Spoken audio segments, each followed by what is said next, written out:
प्रधानमंत्री आवास योजना से जुड़ी एक बेहद महत्वपूर्ण जानकारी आपके सामने लेकर आए हैं।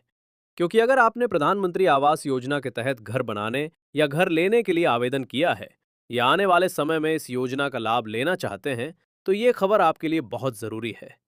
सरकार की प्रधानमंत्री आवास योजना ग्रामीण और प्रधानमंत्री आवास योजना शहरी दोनों के माध्यम से पात्र परिवारों को पक्का घर उपलब्ध कराने की कोशिश कर रही है।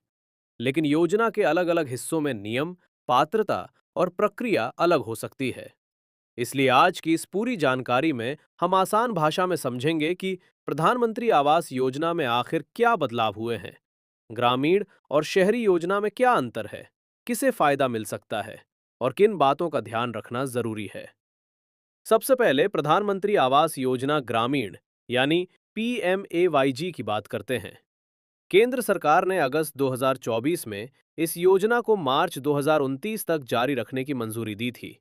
इसके तहत 2 करोड़ अतिरिक्त ग्रामीण घर बनाने का लक्ष्य रखा गया है। इसका मतलब यह है कि ग्रामीण क्षेत्रों में पात्र परिवारों के लिए आवास सहायता का कार्यक्रम आने वाले वर्षों में भी जारी रहेगा। सरकार के आधिकारिक दस्तावेज के अनुसार पहले से अधूरे मकानों को पूरा करने के साथ साथ नए मकानों के निर्माण का भी लक्ष्य रखा गया है। अब सवाल आता है कि प्रधानमंत्री आवास योजना ग्रामीण में पैसा किसे मिलता है। यहाँ सबसे जरूरी बात है पात्रता। सिर्फ गरीब होना ही पर्याप्त नहीं है। लाभार्थियों का चयन सरकार द्वारा निर्धारित पात्रता और सत्यापन प्रक्रिया के आधार पर किया जाता है। इसलिए अगर किसी व्यक्ति का नाम लाभार्थी सूची में है, तो भी स्थानीय स्तर पर दस्तावेजों और पात्रता का सत्यापन महत्वपूर्ण हो सकता है।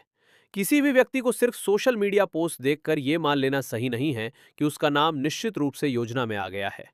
अब बात करते हैं प्रधानमंत्री आवास योजना शहरी यानी PMAYU की। शहरी क्षेत्र के लिए सरकार ने PMAYU 2.0 शुरू किया है, जिसका उद्देश्य पात्र शहरी परिवारों को अपना पक्का घर बनाने, खरीदने या संबंधित आवास सहायता उपलब्ध कराने में मदद करना है। यहाँ भी अलग अलग श्रेणियों और घटकों के अनुसार पात्रता तथा सहायता की प्रक्रिया अलग हो सकती है।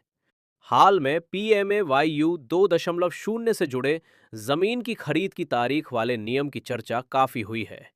उपलब्ध रिपोर्ट के अनुसार कुछ मामलों में लाभ पाने के लिए ये शर्त स्पष्ट की गई कि जिस जमीन पर लाभार्थी घर बनाना चाहता है, उसकी खरीद 31 अगस्त 2024 से पहले की गई हो।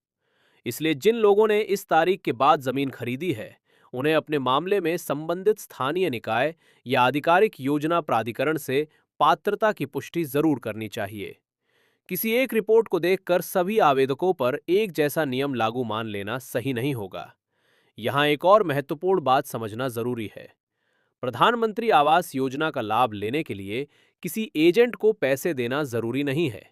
अगर कोई व्यक्ति आपसे ये कहता है कि पैसे देने के बाद ही आपका नाम सूची में आएगा या किस्त जारी होगी, तो सावधान हो जाइए।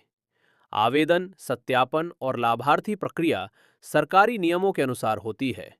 किसी भी भुगतान या दस्तावेज जमा करने से पहले आधिकारिक माध्यम से जानकारी की पुष्टि करें। अब बात करते हैं किस्त की।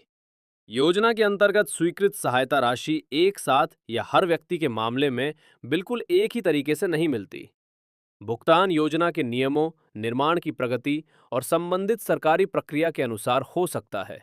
इसलिए सोशल मीडिया पर चलने वाले ऐसे दावों से सावधान रहें, जिनमें कहा जाता है कि हर व्यक्ति को निश्चित तारीख पर एक निश्चित रकम मिलेगी। जब तक सरकार या संबंधित विभाग इसकी पुष्टि न करे, ऐसी जानकारी को पक्की खबर नहीं माना जाना चाहिए। एक और बड़ी बात है, लाभार्थी सूची। अगर आपने आवेदन किया है तो अपने नाम की स्थिति आधिकारिक माध्यम से जांचना सबसे सुरक्षित तरीका है। ग्रामीण योजना के मामले में संबंधित सरकारी पोर्टल और स्थानीय ग्राम पंचायत या ब्लॉक कार्यालय से जानकारी ली जा सकती है। शहरी योजना के मामले में नगर निकाय या संबंधित आधिकारिक पोर्टल से जानकारी प्राप्त की जा सकती है। अगर आपका नाम सूची में नहीं है, तो इसका मतलब ये जरूरी नहीं कि आप हमेशा के लिए योजना से बाहर हो गए हैं। कई मामलों में सत्यापन, डेटा सुधार या पात्रता की जांच की प्रक्रिया अलग-अलग समय पर चल सकती है।